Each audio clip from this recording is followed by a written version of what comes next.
Pemerintah memutuskan untuk memperpanjang pemberlakuan pembatasan kegiatan masyarakat (PPKM level 4) di sejumlah wilayah Pulau Jawa dan Bali hingga 2 Agustus. PPKM level 4 kembali diperpanjang guna menekan lonjakan kasus virus corona. Menghadapi wabah corona tentunya perlu kerjasama semua pihak, bukan hanya pemerintah. DPR sebagai perwakilan rakyat kehadirannya sangat dinanti. Sempat muncul wacana gedung DPR akan dijadikan rumah sakit darurat COVID-19 hingga isolasi. Namun, Wakil Ketua DPR RI Sufmi Dasko Ahmad menyatakan gedung Nusantara 1 DPR tidak layak dijadikan rumah sakit darurat COVID-19. Banyak yang memang mesti dipertimbangkan setelah kita melihat kondisi lapangan. Tentunya teman-teman wartawan sudah melihat sendiri bagaimana situasi dan kondisi gedung DPR. Kami menyambut baik usulan-usulan yang intinya ingin membantu masyarakat luas, tetapi kita hari ini meninjau kesiapan teknisnya apakah memungkinkan atau tidak. Anggota legislatif pun diwacanakan akan memotong 50% gajinya untuk membantu masyarakat terdampak pandemi COVID-19. Salah satu solusi yang bisa dilakukan ialah membantu warga terkonfirmasi positif COVID-19, pasien yang sedang diisolasi mandiri, dan kelompok terdampak secara ekonomi untuk memenuhi kebutuhan hidup sehari-hari karena kebijakan PPKM. Akankah hal ini terwujud dan berdampak? Kita akan ulas lengkapnya di Indonesia Bicara.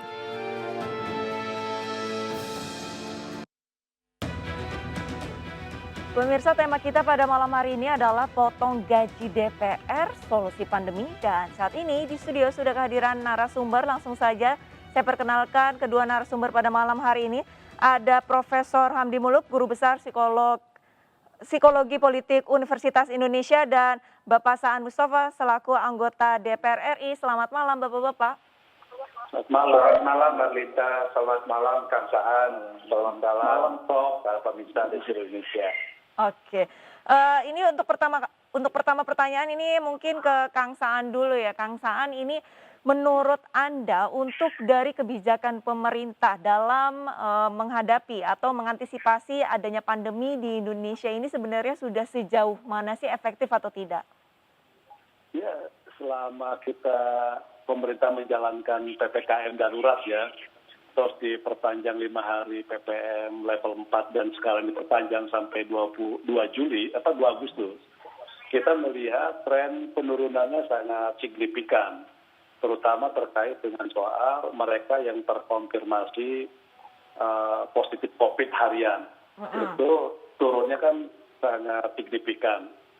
Nah, itu saya katakan menjadi salah satu keberhasilan pemerintah dalam penanganan COVID-19 ini. Nah, di satu sisi juga pemerintah mendengarkan mereka yang terdampak PPKM darurat. Nah, pemerintah pun mendengar dengan cara memberikan ruang selama 5 hari kemarin itu dibuat level 4, di mana pasar tradisional, pedagang-pedagang rumah makan pinggir jalan diberikan kelonggaran untuk buka. Dan sekarang sampai 2 Agustus pemerintah pun memberikan kelonggaran buat dunia usaha untuk membuka. Misalnya orang boleh makan di tempat, mal buka sampai jam 5 sore dan sebagainya. Nah, ini sekali lagi di satu sisi pemerintah mengedepankan soal keselamatan jiwa dan kesehatan masyarakat. Di satu sisi juga pemerintah mendengarkan aspirasi yang terdampak dengan memberikan beberapa pelonggaran. Tapi catatan bahwa penerapan prokes ini harus tetap menjadi hal yang terpenting. Harus dipatuhi dan disertai dengan tindakan bagi mereka yang melanggar. Baik, berarti dari sudut pandang Kang Saan ini untuk tindakan ataupun kebijakan dari pemerintah ini cukup efektif. Sementara itu dari Ibu Mensos Tri Risma hari ini sempat menegaskan bahwa pemerintah tidak bisa terus-menerus memberikan bantuan kepada masyarakat yang terkena dampak dari pandemi corona ini. Dan ada juga isu bahwa adanya pemotongan gaji DPR sebagai solusi di tengah pandemi. Tanggapannya seperti apa, Kang Saan? Ya, kalau saya termasuk yang sangat mendukung ya terkait dengan soal apa yang harus dilakukan di DPR. Jadi selain mendukung semua kebijakan pemerintah terkait dengan soal penanganan pandemi COVID-19, Tapi ada hal yang harus dilakukan oleh anggota DPR sebagai sebuah bentuk empati dan juga keseriusan dalam membantu penanganan COVID.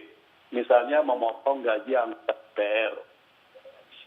Kami ya, saya sendiri di DPR, di fraksi Nasdem, ketika awal COVID itu masuk ke Indonesia, bulan Maret, kita sudah mengambil kebijakan memotong gaji seluruh anggota fraksi yang ada di DPR RI. Bahkan kita turunkan juga ke tingkat provinsi maupun kabupaten kota. Kita dipotong hampir selama waktu awal COVID itu 3 bulanan lebih kita potong gaji anggota DPR RI kita kan. Dan itu kita sumbangkan. Nah yang kedua, kita juga meminta setiap anggota DPR dalam baik apakah reses maupun kunjungan dapil itu membantu masyarakat karena tidak bisa dalam bentuk tatap muka ya, reses. Maka dibantu dengan meringankan beban-beban masyarakat yang terdampak. Apakah memberikan sembako dan lain sebagainya. Nah ini kebijakan-kebijakan yang memang kita lakukan selain dalam rangka menjalankan fungsinya, mendukung semua kebijakan pemerintah, tapi secara personal anggota DPR memang harus melakukan hal yang sama. Baik, berarti Kang Saan saya ingin menegaskan untuk pemotongan gaji ataupun penghasilan dari anggota DPR itu hanya 3 bulan pertama saja pada saat pandemi corona. Waktu itu pandemi, itu corona. Tapi kan setiap anggota harus lakukan. Oke. Kan yang lain belum ada juga. Nah sekarang kalau misalnya kita lakukan, kita minta diusulkan potong lagi semua. Jadi pimpinan DPR memprakarsai. Oke. Kalau dulu Baik. praktis kami. Baik. Dulu gini, Mbak, dulu itu inisiatif fraksi sendiri loh ya, bukan inisiatif DPR secara kelembagaan. Nah kita sekarang dorong anggota DPR secara kelembagaan semua fraksi yang diprakarsai oleh pimpinan DPR itu untuk melakukan pemotongan. Potong gaji. Jadi Baik. 575 orang itu Dipotong gajinya ya? Dipotong saja kan, dipotong aja gajinya kan untuk berapa bulan depan misalnya. Oke, baik. Karena kan nggak bisa dibebankan ke pemerintah semuanya kan. Betul. Baik, tanggapannya Prof. Hamdi ini bagaimana dengan adanya ide ataupun narasi untuk gaji DPR dipotong agar menjadi solusi di tengah pandemi? Silakan Prof. Ya begini, Arlinta sama Kang Saan, dalam situasi pandemi yang luar biasa, ini kan krisis yang luar biasa, itu ada beberapa hal penting yang harus kita garis bawahi. Satu, masalah keserentakan, keseragaman visi leadership dulu ya. Jadi memang komandonya harus satu, ke bawah sama, artinya ini nggak saatnya lagi eksekutif, legislatif, dan semua elemen bangsa sibuk berdebat tidak satu suara. Jadi satu suara itu penting. Ya, kalau nggak kita lama keluar dari pandemi. Kedua, sehebat apapun negara, ya elemen-elemen negara, dalam situasi krisis maha hebat seperti ini nggak cukup sumber daya itu. Jadi kita perlu solidaritas.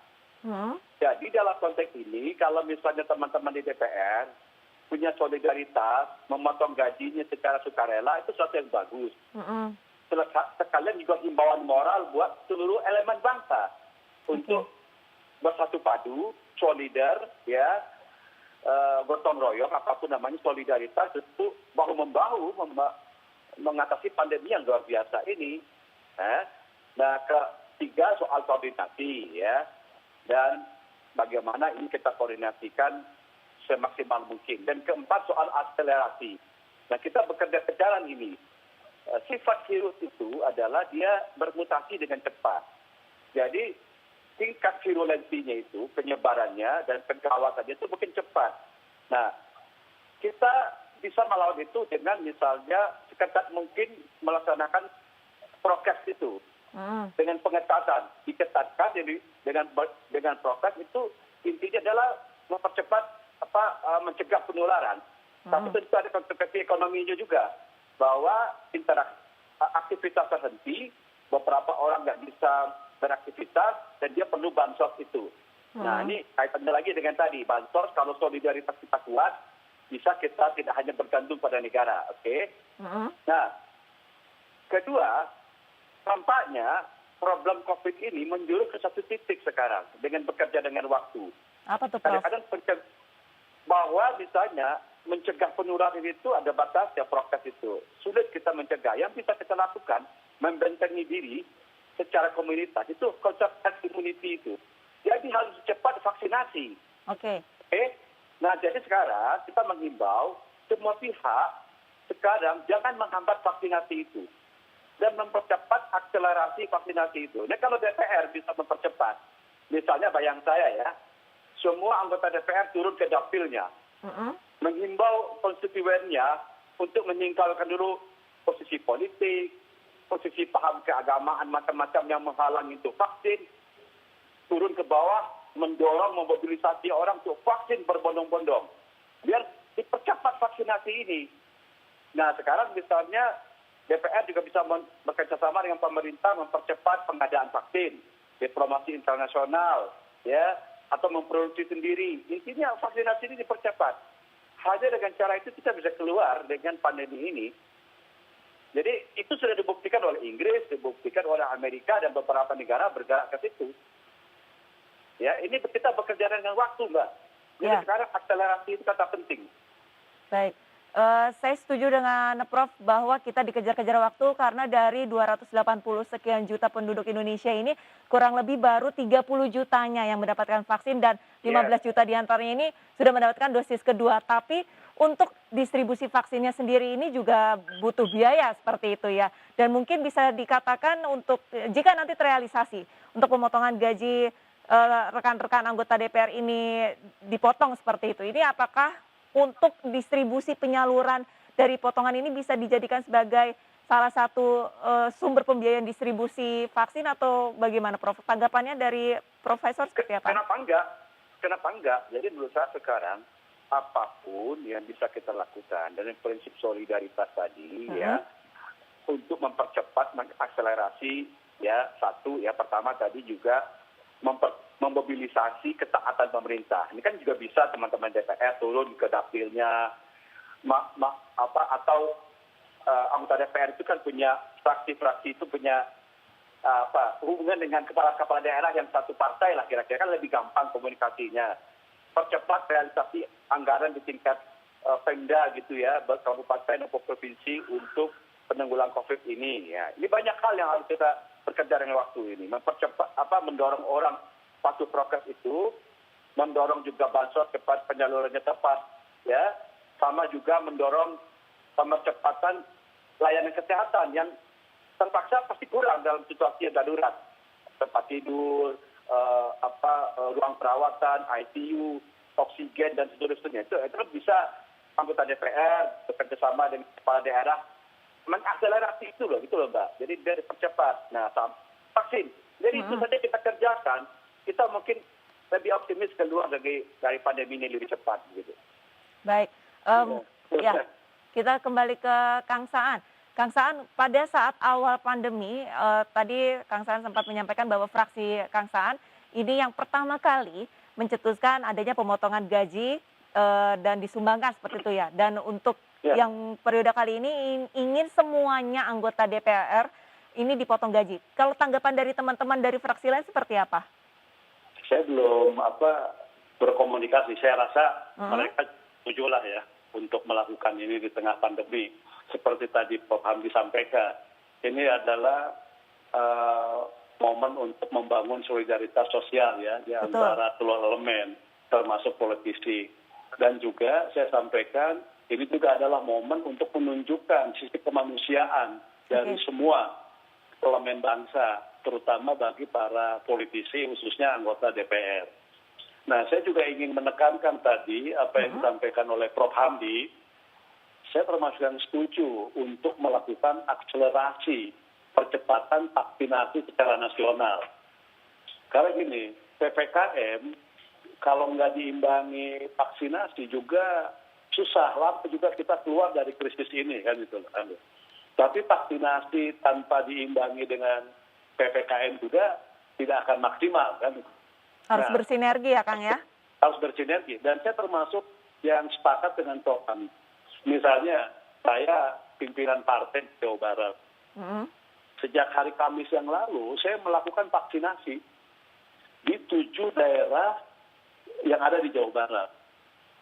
Saya melakukan vaksinasi ini udah hari kelima di Kota Bandung, di kantor partai saya kan gitu kan.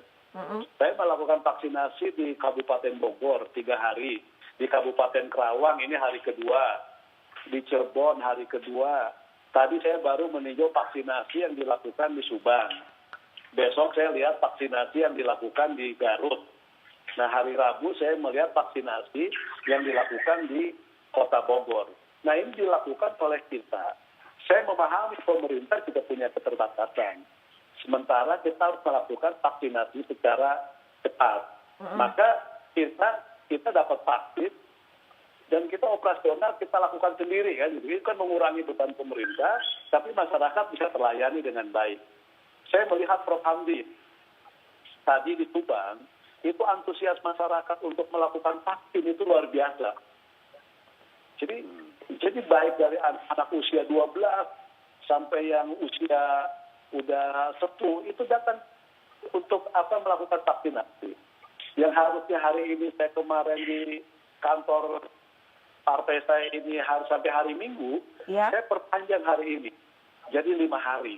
Hari ini masih lakukan vaksin di depan, kan gitu loh.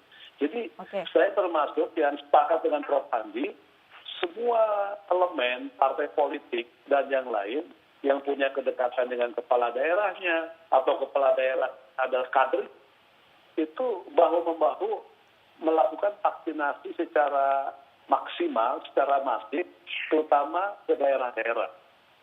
Bahkan kalau dulu kita melakukan vaksinasi secara door to door, dalam melakukan jemput bola langsung kan gitu. Itu, Mbak. Baik, mungkin terakhir dari Prof. Hamdi, kalau misalkan semuanya terrealisasi, bersinergi seperti itu, tidak hanya anggota DPR yang memotong gajinya sekian persen untuk warga ataupun masyarakat di tengah pandemi, ini apa? Saya ingin ngasih kata terakhir ya. Gini, kita harus melihat sekarang bahwa PPKM sudah kita jalankan, tapi kasus kan masih tinggi. Ini artinya apa, Mbak? Bahwa sekarang penyebaran itu berada di tingkat komunitas terkecil, di RT RW, di rumah tangga. Jadi sekarang tolong RT RW, kelurahan ini diberdayakan ya untuk misalnya mengelola isoman, ya, mengelola obat-obatan untuk mempercepat vaksin. Karena sekarang sentrum itu sudah pindah ke tingkat yang lebih mikro. Jadi penanganannya itu sekarang di tingkat mikro sekarang. Itu yang perlu dibantu sekarang. Baik, terima kasih banyak Prof. Hamdi dan Kang Saan atas waktunya berbincang bersama kami di Indonesia Bicara, dan semoga semua elemen ini bisa bersatu padu, bisa bersinergi, membantu bahu-membahu, gotong royong seperti itu ya, membantu warga yang terkena dampak corona, dan untuk ekonomi Indonesia juga semoga cepat pulih. Terima kasih banyak. Terima kasih. Prof. Hamdi sehat selalu ya, Prof. Salam hormat. Pemirsa, perbincangan akan kami lanjutkan pada segmen berikutnya di Indonesia Bicara, tetaplah bersama kami.